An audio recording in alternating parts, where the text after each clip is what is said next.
Maayong adlaw kanyang tanan nga nagpaminaw karon ning tulumanon, kini ang akong suliran. Ilabi na kaninyo Dr. ni Ubra ug Attorney Elaine Bathan.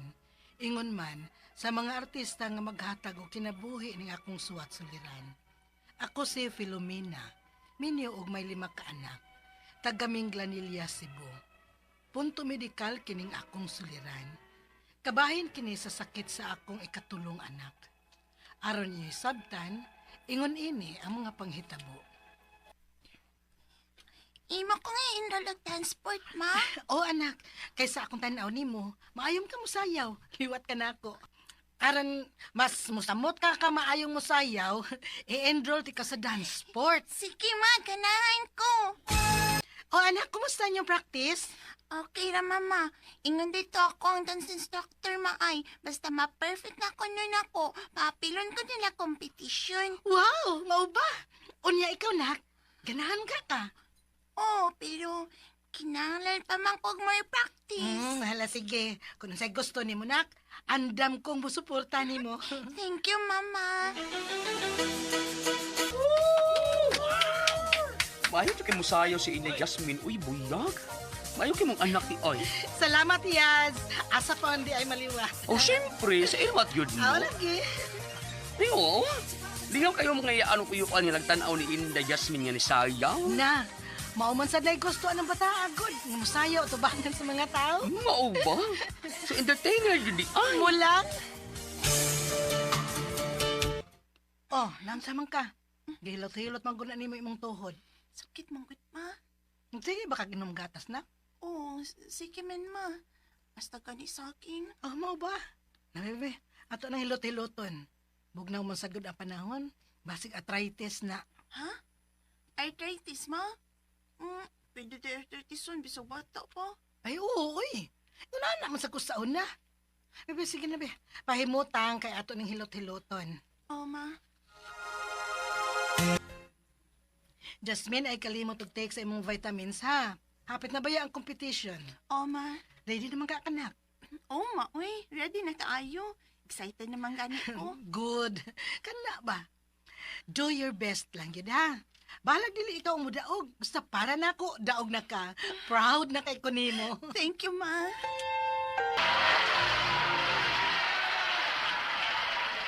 Wala, ti! Si Jasmine lang nagdaog di ay. Daan palagi ko. Yes! Praise the Lord! So, sige-sige pag yun di ay ang inyong rehearsal, sir? Oo, ma'am. Angay lang, kay daghan pa unig kapilan nga competition si Jasmine Puhon. Okay ra, sir. Oy, unsa man? Kaya ra nimo, ha, Jasmine? Kaya, ma, uy. Ganahan kay ko. Nala, sige. Mauman ka, ha? Oh, ang dance instructor man ning Jasmine. Ano na nawag man ni siya? May problema ka? Hello, sir. Hello, ma'am. Pwede na ko ipakuha si Jasmine karon? Oh, nga naman, sir. Dili ba ting practice pa man ninyo karon? Unta, ma'am. Pero dili man ko nang madasa iyang tuhod. Oh. Nagmo manig mayo. Unsa, sir? Nagpingit man siya sa kasakit sa iyang tuhod din, ma'am. Unsa, sir? Tungod sa reklamo ni Jasmine sa iyang tuhod, ako sa gyud siya nakahuway og practice sayo kay pagpingit mo just kasakit. Pag una, ipasagdan lang namo kay abi na mog normal tungod sa iyang sigid practice kada adlaw. Pero nilabay ang pila ka adlaw nga amo siyang gipapahuway. Mo reklamo man gihapon siya nga sakit. Unya, Nati, wak ka na pa dauti Jasmine? Oh. Basing suyaan na ba? unsa? Suway ka ninyo patambal ti. Na makita ila kung interesado lang ka ha? Kuyugan ta mo karon dayon dito. Uy, gikasuya ni bata. Unsa iyo? Janoy. Kini, oy. Imna ni, Unsa man na noy? ako nang ginama nga tambal para sa iyang tuhod. Mo epekto ka na siya noy? Kung kuha mong pagtuos kung pagpanambal, di gini maayo ang imong anak. Ma. Nak, sige na. Imna na na. Kumusta man, nak? Okay naman, ma. Nawa man. Mao ba? Maayo hinuon, eh. Salamat in taon sa Ginoo. Uni-unsa naman. Kaya na nimong balik og practice og sayaw, nak? So, ayan, ma.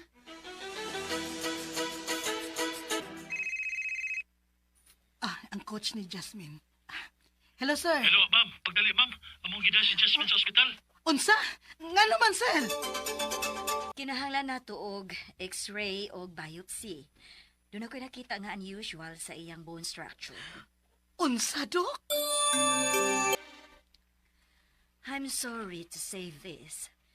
Naa siya'y osteosarcoma. Cancer sa bukog. O siguro nga magmo gihapon siya sa kasakit bisan pa og high pressure. Unsa, Dok? Kinuo ko. Dok, unsa may mahitabo sa akong anak? Amputation ang kinahanglan na tumbuhaton tungod kay ang cancer mikatap na sa kadaghanan sa iyang bukog.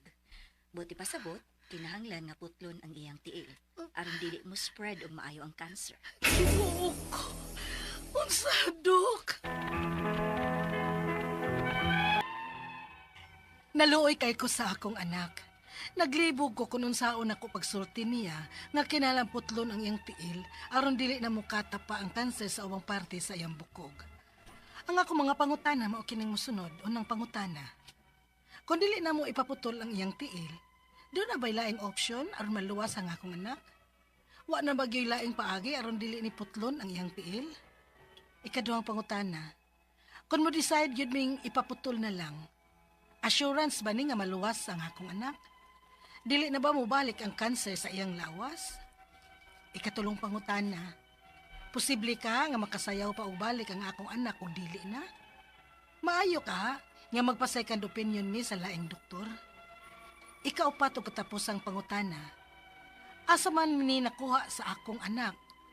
Wa man ko mahinumdum nga naa history nga cancer of the bone ang side sa akong pamilya, ingon man sa akong bana. Palihog, tabangi og tambagi ko.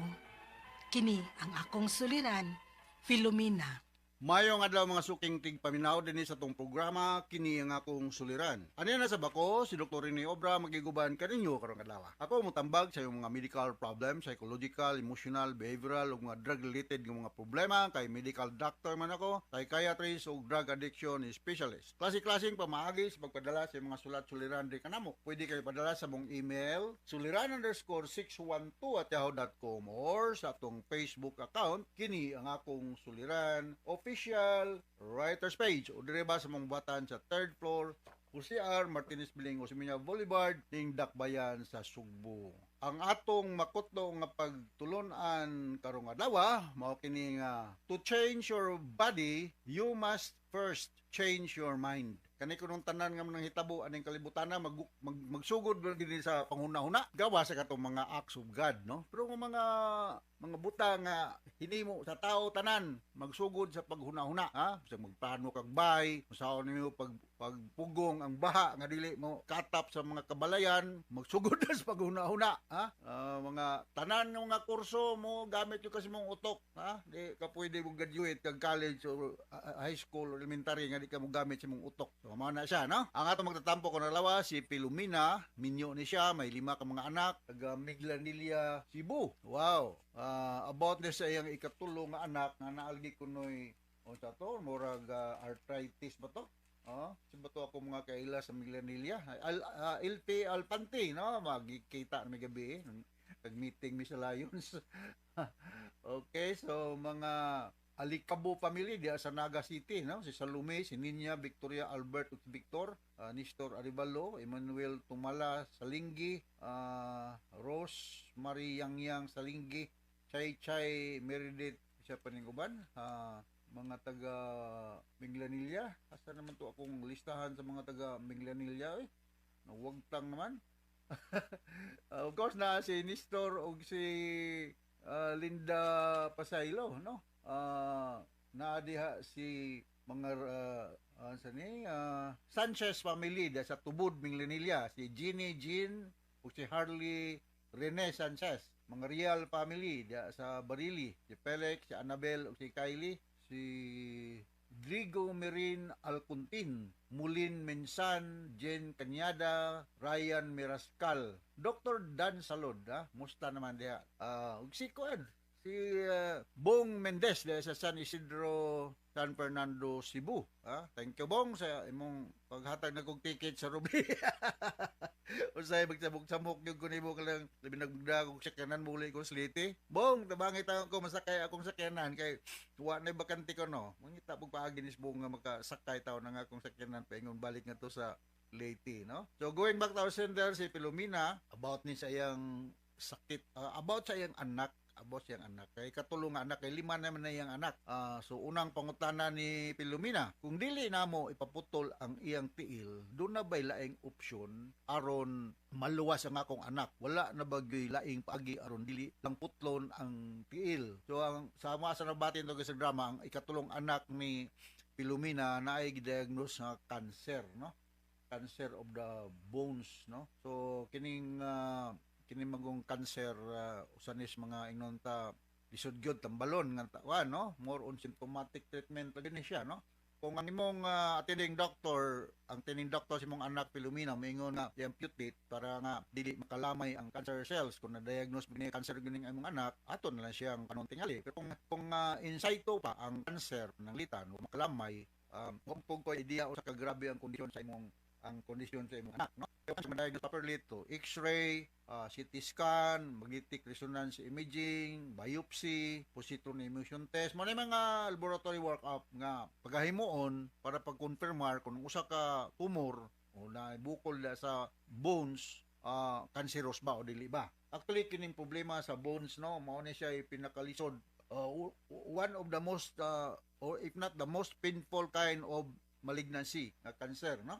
Naanay mga antibiotic nga or rather analgesic nga pag ihatag ani nila para dili kayo masakitan, naman sa tayo gitawag og chemotherapy, no? Chemotherapy unya kuanon pabuad sa init mga pipila ka minutes or oras kay naman ay vitamin D ang silaw sa adlaw makatabang. Pero kini magong kasagaran cancer of the long bones nagikan maguni sa original nga site sa cancer, na kasagaran na nila magikan ni siya sa baga, magikan sa prostate, thyroid, sa breast o sa kidney. So kung mayroon ka na cancer sa bones, kung balikon na nagmetastasize na lang siya sa bones. So mao na nga lisod ni siya tambalon yun, no? Kung maingon ang imong doktor nga i-amputate na lang, maka-decide siya ni ana, ato na lang good siguro siyang kanang inunta tugutan paghimo sa mao nga procedure. Kung maka-lenten ni siya sa kinabuhi sa imong ikatulong anak. Ang 5-year survival rate ani nga mga problema is taas baya. Pinakataas ay mga 60 to 80%, no? Pero kinanglan yun og close monitoring og tambal. So mag-expect ko nga imong anak limited ni gud ang movement kay ang atakehon mo gud aning bone cancer usually ang mga long bones like the arms o sa legs, especially sa paa nga bone kining sa thigh ba. So mao na ako ika-komentaryo sa una nimong pangutana, Pilomena, no? Ikaduhang pangutana, kung mo decide good nang ipaputol na lang assurance ba ni nga maluwas na akong anak, dili na ba mo balik ang cancer sa iyang lawas, dili ta maka-garantiya na ma'am. Kay sa ako nang ginaingon, kasagaran sa mga bone cancer nagikan na sa mga original nga parte sa lawas nga naa na po'y cancer ning metastasize na lang siya sa bone, sa kumbalikon, sa baga, sa kidney, sa pancreas, sa thyroid, sa dughan. So mao na nga og putlon ng tiil para nga mawa tong cancer sa dihang dapita, di ta kasigurado og wa na ba po'y laing cancer cells sa laing part sa lawas. Akong tubag na ikaduhan mong pangutana, dili ta makagarantiya nga dili na mo balik ang cancer sa lawas sa imong anak kung maputol ang iyang tiil nga mo i-identify sa imong attending doctor nga naa diha ang cancer, no? Ikatulong pangutana, posible ka nga makasayaw pa og balik ang akong anak kay kuan man ni siya mahilig og sayaw o dili na? Maayo ka nga magchikan opinion mi sa laing doktor. Yes, wa na gyud ko mo sa magchikan opinion mo, no? Kay two heads is better than one, no? Kumingon ang usa ka doktor nga kinahanglan siyang putlon, kumingon po ang usa nga madara ni chemotherapy or lagi symptomatic treatment, posible, no? Bata pa man imong anak, no? Di pa man kay kung ikaw pila na imong edad karon, wa man imong gibutang imong edad, no? Pero wa po ko idea og pila na pa edad imong anak. Manghinat lang ta nga through exercise and proper diet, pas chemotherapy, kung mahimo makabalik og sayaw siya, no? Kay mahilig man sayaw ning imong bata. sunod nga pangutana, asa man ni makuha sa akong anak. Just like any other pregnancy, daghang kayong causes, no? Naana sa inunta sa gene, mga immune system nimo mo lower, trauma, nauntog, whatever diha nga mo trigger og problema sa imong mga cells nya diet daghang mga kwan. So as of now unknown pag yining rason aning mga malignancies pero naa ni mga teorya, no? Example, ay malignancy sa lung. They are at high risk to develop problema sa lung kung sila cigarette smoker. Na kung magka-problema na sa lung, mutapod, mudaga ni sila yung parte sa lawas. Kaya nana, kung kusog mo inom mo sa katao, so magka-problema or magka-problema sa yung atay. Kung sa'y problema sa atay, posible mudagan po sa laing parte sa lawas. Kung muna ako ika-istorya, susunod ni mong ika-upat o katapusan ni mong pangutana. So second opinion lang mo sa laing doktor. Ayaw lang pa ibawa ang first doktor nimo. Pakonsulta og another doktor. Nya paminawa lang og unsa po ikasulti sa problema sa imong anak. So nakasabot ka sa speaker nimo Ma'am Pilomena